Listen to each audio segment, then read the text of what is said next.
25 million years ago in North America, and the continent is draped in a canopy of swampy cypress trees and humid broadleaf forests. Bizarre predators like the hoofed carnivore Mesonyx lurk in the undergrowth, ready to nab an animal called Eohippus. Eohippus may be small, just a half meter tall, but it's also fast and well adapted to its environment. It runs on padded toes, each capped with a cute little hoof, perfect for making a quick getaway on the soft forest floor. But the future has big changes in store for little Eohippus. The climate is about to get cooler and drier, and soon the landscape of North America will become unrecognizable. Trees will give way to vast carpets of grass. Mesonyx and other forest hunters will go extinct, and powerful new pack-hunting predators will evolve. To adapt to life in these newly forming plains, the descendants of Eohippus will undergo some dramatic changes. They'll grow to be over 30 times its size. They'll change their diet entirely, and they'll all start running on one giant toe. In time, these animals will become so successful that they'll spread all over the world, to Europe, Asia, South America, and Africa. But in their native range of North America, they'll vanish for 10,000 years, until another strange mammal brings them back. Back at the start of the Eocene epoch, the world was in the clutches of the Paleocene-Eocene thermal maximum, and warm, damp forest covered the land from pole to pole. This was the environment that gave rise to the very first perissodactyls, hoofed mammals with an odd number of toes. Today they include rhinos, tapirs, and horses. One of the first perissodactyls that we know of was Hyracotherium, a small ungulate whose fossils were first discovered in England and named, for some reason, for its supposed resemblance to the rock Hyrax. I mean, what? Anyway, there were a lot of different Hyracotherium-like animals, known as Hyracotheres, that were widespread all over the North Hemisphere. And one of them, found only in North America, was Eohippus, or dawn horse. It was named by American paleontologist O.C. Marsh, whose facial hair I really admire, and who found the first complete fossil of this animal in New Mexico in 1876. It was about the size of a dog, around 35 centimeters at the shoulder, and like other Hyracotheres, it had short, low-crowned teeth that were good for browsing on leaves in the dense forest. Eohippus also had feet unlike any animal alive today, with toes that were each capped with separate hooves, 4 on its front feet and 3 on its hind feet. Is it me, or does that just sound really cute? Now, this unassuming little forest creature might not seem like much, but it gave rise to the most successful family of perissodactyls of all time, the Equidae, the family that includes the modern horse. At the height of its diversity, the Equid family would include more than a dozen genera that roam the northern hemisphere. Today, however, only one genus remains, Equus, which includes modern horses, donkeys, and zebras. Thanks to an abundance of fossils found throughout North America, we can reconstruct much of the horse family tree, from the tiny browsing multi-toed Eohippus to the large grazing single-toed Equus. The story of horse evolution is one of constant adaptation and radiation in response to changes in North America's climate. And all these adaptations were in some way driven by the appearance of grasslands, which weren't widespread in North America when Eohippus was around. But about 49 million years ago, in the mid-Eocene, the climate began to get cooler and drier. By the late Eocene, thermal maximum was distant, and North America's dense forests began to give way to a mosaic of dry grasslands. It was in this patchwork environment where a descendant of Eohippus first appeared. Mesohippus begins to show up about 38 million years ago, first described, again by O.C. Marsh, in 1875.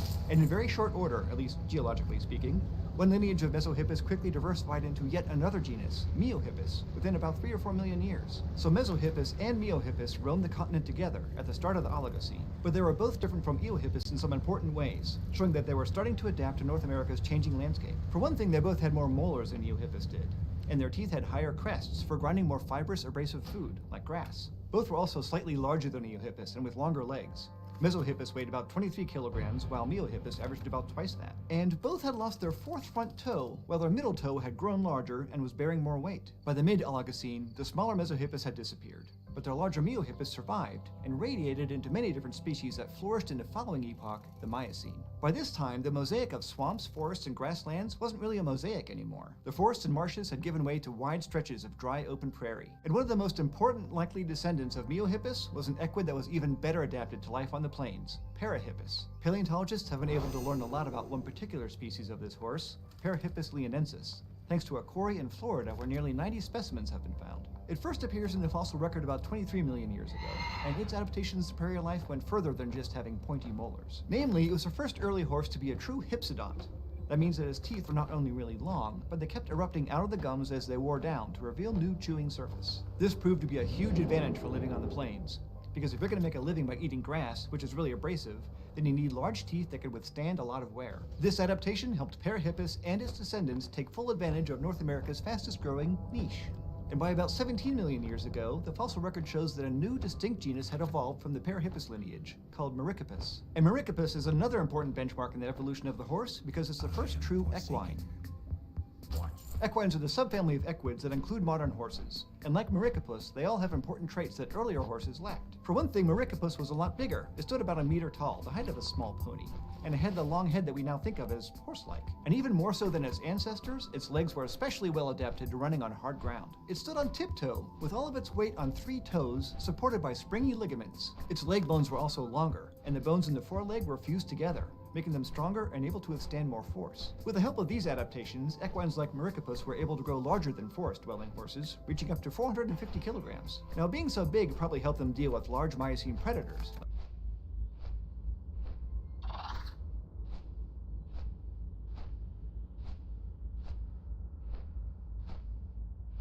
like saber-toothed barbrophelids. But their size also put a lot more stress on their legs and toes. That is, until yet another new adaptation appeared. Several descendants of Merycopus became monodactyls, meaning they only had 1 toe, like Dinohippus, which appeared about 10 million years ago. Some horses in this genus still had 3 toes, but others only had 1. And counterintuitively enough, having only 1 large toe actually reduced the stress caused by the horse's weight. To make up for the stability that was lost, over time horses began to rely more on their ligaments. So, as they became increasingly adapted to their grassy new environment, equines thrived throughout the Miocene. Then, as the Pliocene epoch opened, about 4 million years ago, one of the single-toed groups of equines finally gave rise to Equus, the genus of the modern horse. We don't know which one it was exactly, but Dinohippus seems to be the monodactyl that's most closely related to the horses we know today. Now, the oldest known species of Equus is Equus simplicidens. It appears about 4 million years ago and has been found from Florida to the Hagerman fossil beds in Idaho. It was about the size of a modern horse, with similar teeth, a long face and neck, fully fused leg bones, and a well-developed stay mechanism, which horses use to lock their legs in place, an adaptation for spending most of their time on their feet. But unlike their predecessors, species of Equus didn't stay confined to North America. 3 million years ago, they crossed into South America as part of the Great American Biotic Interchange. And about 500,000 years after that, they crossed the Bering Strait land bridge to spread into Asia, Europe, and Africa. During this time, all of the 3-toed horses and most other monodactyls died out. Then, about 10,000 years ago, at the end of the Pleistocene, most of North America's large mammals, including Equus, went extinct. Now, there's a big, healthy scientific debate going on about what caused this extinction event, but it's safe to say that it was probably a combination of factors. As you can imagine, the end of the last ice age brought a lot of major changes to the continent, like changes in habitat and vegetation patterns. Plus, populations of bison began to grow and spread, competing with horses for food. The fossil record shows that horses' ranges were shrinking, and that some horses themselves may have gotten smaller to help deal with the lack of resources. And then, well, humans showed up. Scientists have found evidence that these early humans hunted horses, probably putting more pressure on animals that were already struggling. But the horses that had migrated out of North America survived the extinction on other continents. In Asia, horses traversed the grasslands of the Eurasian steppes, and about 6,000 years ago, humans began to realize that horses could be pretty useful. People like the members of the Botai culture in ancient Kazakhstan began to domesticate the survivors of the Equus lineage. Today, all modern horses all over the world are descendants of domesticated horses from this region. Over the next 6,000 years, horses shaped the course of human history. They proved to be a game changer for everything from hunting and agriculture to war and transportation. And humans, in turn, shaped horses, selectively breeding them to grow larger, faster, and in my opinion, even more beautiful. Then in the late 1400s, Spanish settlers put their horses on ships and brought them across the Atlantic. Much of America was still covered in those open grasslands that horses were so well suited for, and it didn't take long for them to take over their former range a second time. The first known feral horses escaped Mexico City around 1550. More escaped from ranches in New Mexico in the 1600s. Native Americans began to capture and ride the horses, spreading them further across the continent. Thanks to humans, horses have become one of the most numerous and widespread mammals of all time. The continent has changed a lot since the days when Eohippus first picked its way through vast, humid forests. But today, millions of domestic horses live all over the world, including 67,000 wild horses that are back to roaming their native plains, members of that second successful wave of horses that took over North America. Thanks for joining me for this story that I thought was just really fascinating. Now I have some homework for you. PBS Digital Studios is conducting its annual audience survey. It's one of the most important projects that we do every year because it helps us understand who you are and what you like and what you don't like. 35,000 responses last year helped PBSDS make decisions about new things to try and even what shows to make. So if you have a couple of minutes, please click the link in the description.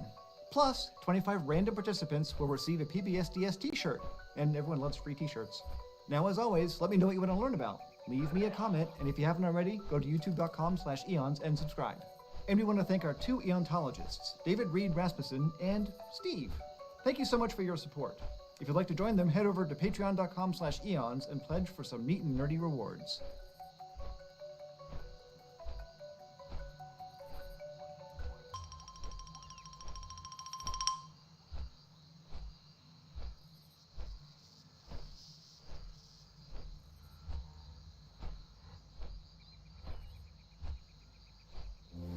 This is my game. And it's everything to me. It's opportunity. Where I prove myself. Where I feel free. My game, it's a gift. And we all have the right to experience the gift of the game.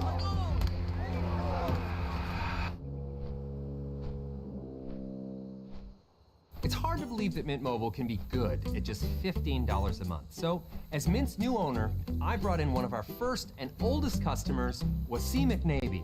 Welcome to Mint, Ryan. So you've had Mint for years. Any issues? No, the service has been great. And under my ownership, it's gonna get even better. How? No idea.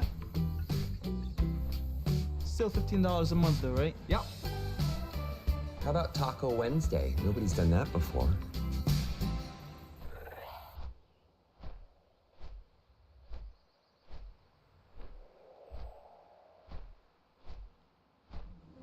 In an arid desert basin in Mongolia, around 30 million years ago, a very large mammal was on the lookout for food.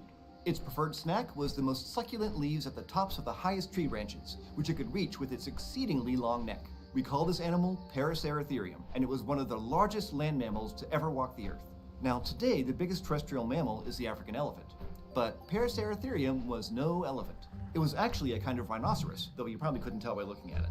But back in its day, rhinos came in all shapes and sizes. It arose from rhino ancestors that were a lot smaller. But Paraceratherium would take a different evolutionary path, one that would offer both the advantages and disadvantages of large size. Believe it or not, it actually became so big that it probably got close to what scientists think might be the actual upper limit for a land mammal. In other words, Paraceratherium might have gotten literally as big as a terrestrial mammal can get. So what happened to it? Well, the short answer is, it ran into some problems that were even bigger than it was. The first fossils of Paraceratherium were found in 1846 in what's now Pakistan, and more fragments were soon found at sites across Asia. But it wasn't until 1922, when more remains were discovered in Mongolia, that scientists began to really understand this animal. From the anatomy of its feet, they could tell that it was a perissodactyl, or an odd-toed ungulate that stood on 3 toes.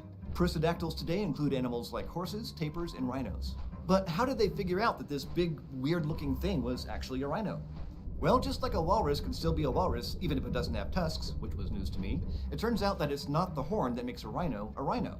Instead, it's the shape of its teeth, specifically its back teeth. Rhinos have very distinctively shaped molars. Their upper molars have a chewing surface that's kind of shaped like the Greek letter pi, while the lower molars have more of an L-shaped pattern to them.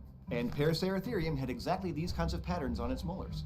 From these early fossil discoveries, some reconstructions of Paraceratherium gave it a more rhino-like appearance. It had squat, robust legs with a short neck that stuck out parallel to the ground. But as more of these animals were uncovered, it started to look less like a modern rhino and more like some kind of cross between a rhino and a giraffe and an elephant. Like a giraffe, it had a really long neck, about 2 to 2.5 meters long, that it likely held at an angle.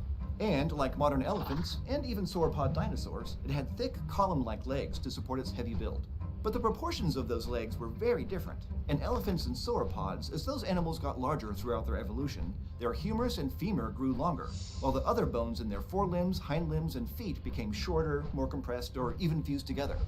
But in Paraceratherium, the limbs didn't look like this.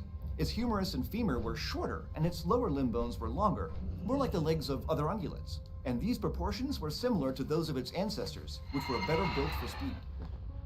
One of these earliest rhino ancestors was Hyracheirus, a lightly built herbivore from the Eocene epoch that looked kind of like a tapir.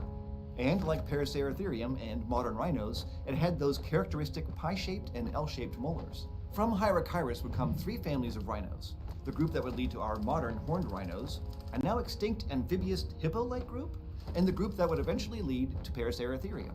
Early members of this group weren't really big, but they were adapted for running, with long legs like those we see in Paraceratherium. Take, for example, Papaceris from about 50 million years ago in China.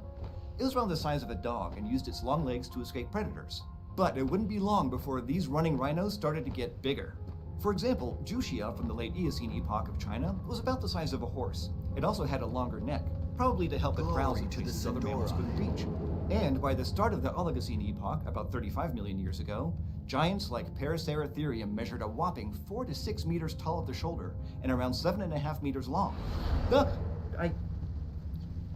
I didn't know he was there. And with its long neck, it was likely the tallest land mammal that ever lived, with a head height about 6 to 9 meters off the ground. So how does a mammal that big just be that big? Well, some experts think that Paraceratherium was probably close to the maximum weight that a land mammal could reach. It weighed between 10 to 15 metric tons, with the largest possibly reaching up to 20 tons. Interesting thing is, that weight limit might not exist because of biomechanics, but because of basic biology, specifically reproduction. That's because typically, the larger a placental land mammal is, the longer its pregnancies are. So for example, the African elephant, the largest placental land mammal today by mass, has a gestation period of up to 2 years. So imagine how long a female Paraceratherium, which is probably twice as heavy, would have to carry her offspring. That would require a lot of energy and nutrients for both the mother and the baby, which, like elephants, needed to grow quickly at first to avoid predators. So why did these animals get so massive in the first place? Why go from the dog-sized Papaceras to the enormous Paraceratherium? Well, one reason that you've heard me mention before is just that being huge usually makes it harder for predators to take you down. Another reason is that larger animals are able to access foods that are out of reach for smaller animals. Based on the size, microwear patterns, and chemical analysis of their teeth, we know Paraceratherium mainly ate leaves. And with their long necks, they could reach plenty of leaves from the tops of the trees like giraffes do today. Researchers also think that they had the same type of digestive tract as modern rhinos, which means they probably didn't get very much nutrition from their diet. So they likely needed to eat huge amounts of plant material to get enough nutrients, which required a large gut to process all that food. And fortunately, they could probably travel pretty far to sustain their giant bodies. For example, African elephants, which need roughly 140 kilograms of food every day, are capable of traveling around 32 kilometers in a day and have home ranges between 750 and 1,500 square kilometers. And this is possible because their long legs give them a long stride, longer than any other animal today. Paraceratherium might have had an even longer stride with an even larger range. And this would have been a big advantage, especially considering the changes to the climate that were going on. Around the start of the Oligocene epoch, about 33 million years ago, Earth began to cool, and glaciers in Antarctica started growing faster.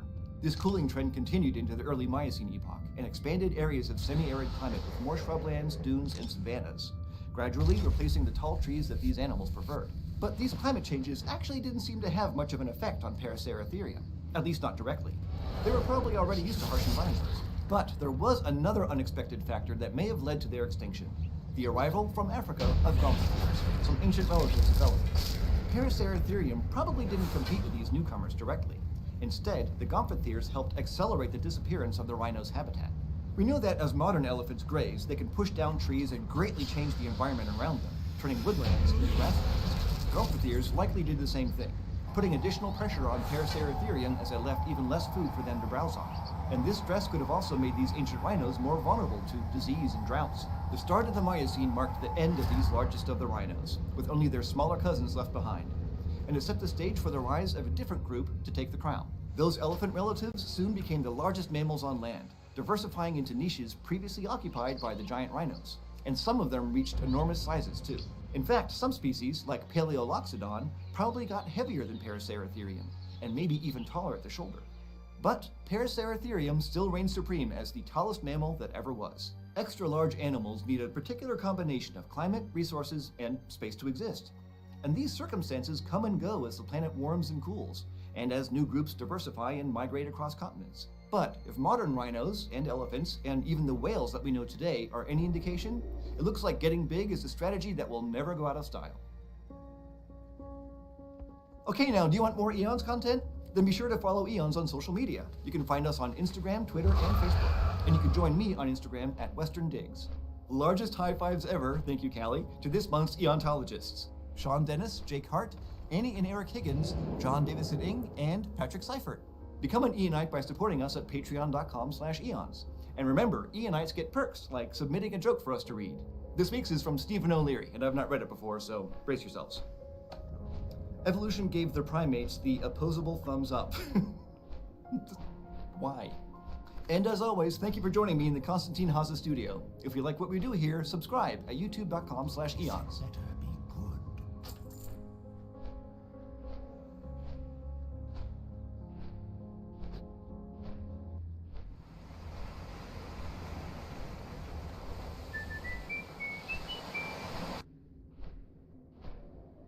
Roughly 165 million years ago, a squirrel-like creature called Megaconus was scurrying around in what's now northeastern China. But Megaconus wasn't a squirrel, or even a mammal. It belonged to a group of mammal relatives that lived before all modern mammals did. So when scientists found impressions of fur, a defining feature of mammals, surrounding the fossil remains of Megaconus, they knew that fur must have a deeper history than we thought. But despite its long evolutionary history in mammals and their relatives, a coat of thick fur is one thing that we humans don't have.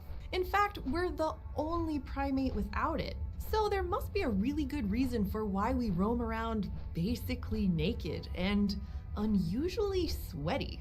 It turns out that this small change in our appearance has had huge consequences for our ability to regulate our body temperature, and ultimately, it helped shape the evolution of our entire lineage. Despite what you may have heard or thought, fur and hair are actually the same thing. We just use a different word to describe the fur that we have, but they're both the same kind of pelage or hairy body covering. And fur is one of the defining characteristics of mammals. And while we're not sure exactly how it evolved, we do know that it's super old. Fur is thought to have evolved as a way for animals to keep warm by trapping air against the skin, which prevents heat loss to the surrounding environment. And today, it also has a lot of other functions. In warmer climates, fur blocks the sun's heat and UV radiation from reaching the skin.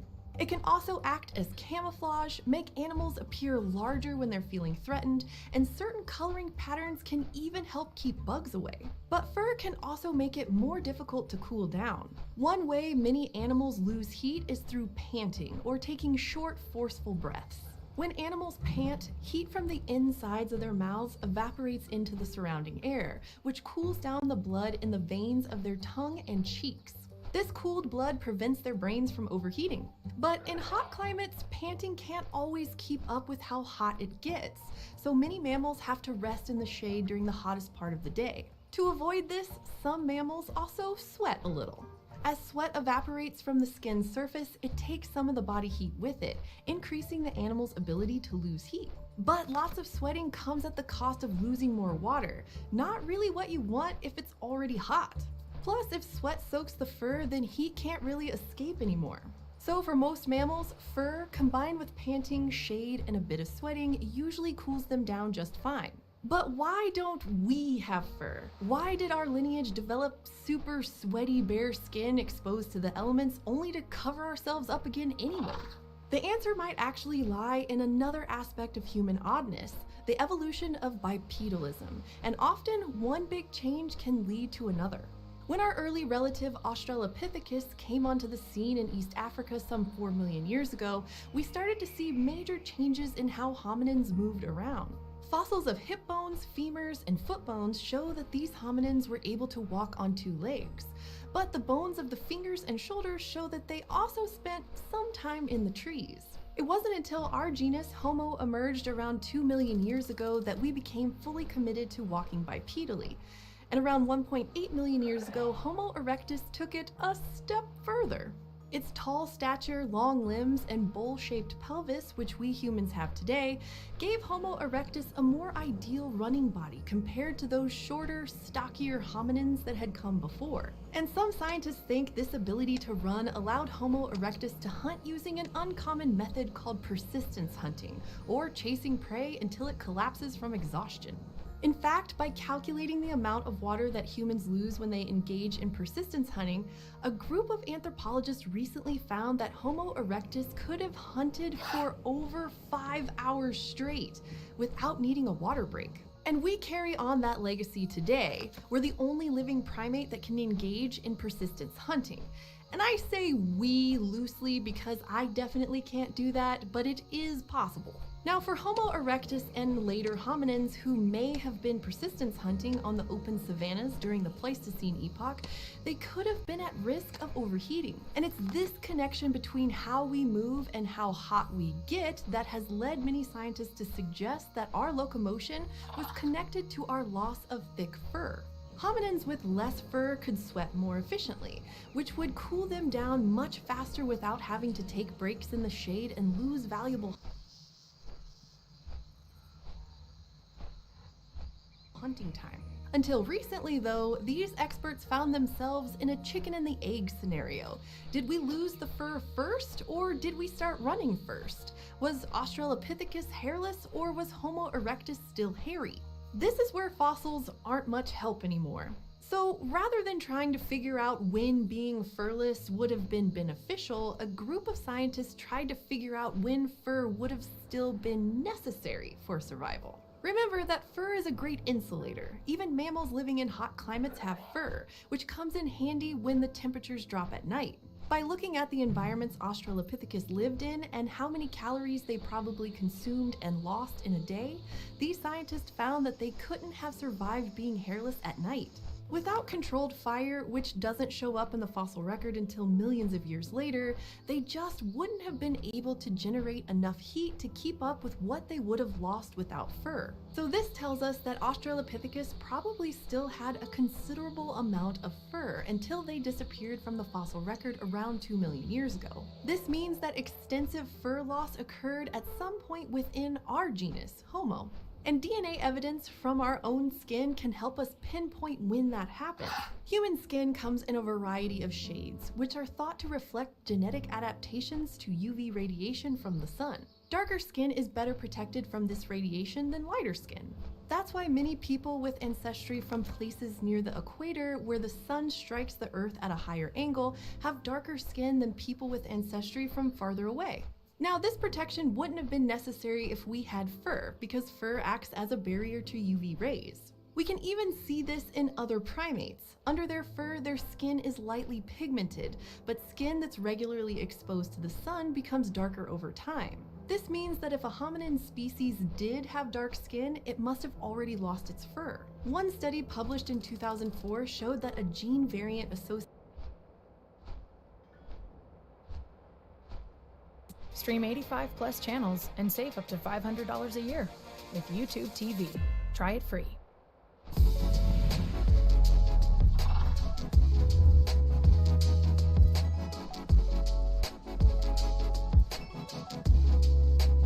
World of Warcraft, Elder Scrolls Online, Final Fantasy, Star Wars The Old Republic, SWG, it doesn't matter. You have finally decided to try your hand at being a guild leader in an MMORPG What a to mistake. create your What very an first idiot. guild. Yeah, and it's gonna be killer. Well, Wow. Maddie, if you're gonna make a guild, it's gonna be a lot of work. But if you follow my step-by-step tutorial, I know for a fact that we can turn you Bro, is this an MMO? This looks fucking awesome. Holy shit. tutorial, I know for a fact that we can turn you into a true How to guild make a master, the successful envy guild. of your entire server. Are you ready to get started? You better believe I am. Well, first we have to thank today's sponsor, so you're gonna wait. Okay. Okay. Today's video was sponsored by Latex Cosplay Bald Skull Caps. Are you somebody that just hates having hair or just wants to look like your favorite streamer over on Twitch? Well, then look no further than the link in the description. Holy- These latex bald caps are sure to give you the satisfaction that you are looking for No at way. last. The satisfaction of No scaring away fucking every way. female in a 10-mile radius. Get yourself a bald cap today, everybody. Oh my Link in the God. description for those who are ready to take their streaming and YouTube game to the next level. I Bald didn't- cap cannot guarantee success on Twitch.tv or YouTube. Unless you stream well. So, can we get started on actually making a guild now? Okay. Yeah, we can. Now listen, Maddie, all right? Making a successful guild begins with one simple thing, and that is What's that? Chapter 1, defining your guild. Okay. Every guild is different, and yours needs to be unique to you as a player and as a leader. What kind of guild do you want to lead, Maddie? Well, I'm not really sure. Well, there are a few different types of guilds that could be made in an MMORPG, and so how about we review all of them together here today? Yeah, right. Sounds good. All right. The first is the PvP type guild. Now, I know that you're an eager monk, ready to do battle with your Oh, guildies shit. in the open world, in the arenas, and in the battlegrounds. But you gotta be prepared. See, my guild, the way that I used to always do it is I invited anybody that was the same personality as us. It didn't matter if they were a PvP player, a raider, like a random guy or whatever, as long as they were good. And the only thing that would get you kicked out of the guild is if you were bad. Like, that was it. Because unless you are the highest ranking PvP player on your server, Yeah. nobody is going to take you or your guild seriously That's and join. true. You're making a guild for world PvP? Oh, I guess arenas are too hard and complicated. True. You don't even have a ranking, you stupid noob. Why the True. hell would anybody join this loser guild? True. All right, so maybe PvP isn't really like your thing. Yeah. But don't worry. The second is the PvE type guild, That's a right. place for raiding and for Oh, dungeons. I mean, who wow. doesn't love that? Yay. Now, if you choose to make this kind of a guild, you are going to be blessed with dealing with dozens of man-children each week, all screaming and causing drama every raid night because they didn't get the imaginary purple-colored pixels in their imaginary inventory in the fantasy video game. Maddie! I don't know if I want to watch the rest of this. This is just getting upsetting. Like, it's just getting upsetting because he's right. Like, and the thing is, what you have to understand is that it's not like it's like it's not like it's everybody in the guild. It's like one or two, or like usually like 4 people in the guild. You spend like all of your time dealing with 4 people in the guild. And the best part about it is almost every circumstance that this happens in is the 4 people that you're dealing with always suck. So yeah, it's personal loot solved that shit though? No, it did not. People complain about different shit about personal loot. How come Moon Clock Check out the always time. gets every single thing of gear in the fucking game? Yep. There you go. Now, if you decide to create a role-playing guild, prepare to waste countless hours creating an Oh epic my background God. story, direction, and purpose to your guild, only to have it filled with people who are going to use it like a dating website to Yeah, find It's too far women away. to cyber with in the 5 corners of your favorite MMO. I'm looking for a strong and valiant woman. Oh my god. Venture in the wet wilds of Black Marsh. Oh my god. No luck so far, huh, Tiger? Yeah. Well, leveling guilds can be quite a fun idea, though. Having people to explore the I world. feel like every ERP guild is just like you don't really need I don't know if you really even need ERP guilds. I mean, you can just kind of do that on your own, right? Hold with you as you venture across its lands and Oh zones my on God. ults. The only problem is, in the case of this guild, Yeah. prepare for an absolutely dead guild chat. Prepare to make absolutely 0 friends through your guild, and be ready for people to join and leave constantly on a Yep. whim without a word. It's really all the fun of having a guild without actually being in a guild. It's Now, all the fun of having a guild, but there's no fun and the guild doesn't matter. That's basically what leveling guilds are. The only reason people join leveling guilds is so they can get some form of bonus, like they get an experience bonus. So like, well, I'm in this guild because I get 10% experience and my mount runs faster. That's about it. My current Lost Ark guild, yeah, there you go. Maddie, I know that these 4 options might sound and might have been a little bit unsatisfying Yeah. for you. Well, So Ty, you're probably thinking I in your did it. mind of creating your own unique guild, something that does not fall within these 4 categories, something nobody now I has actually have ever to seen figure out before. how to, And you know what? That is absolutely adorable. Fucking That is combine 'em. amazing. That's what I did. But if your plan is to make a guild about anything else other than these 4 things in an MMORPG, well, you're going to be the only person in that guild because everybody is going to think your idea is fucking stupid. That's Chapter not what happened. 2, recruitment. That's not what happened. So, All right, so here's what I used to fucking do, right? I had a guild, and it was called Pariah.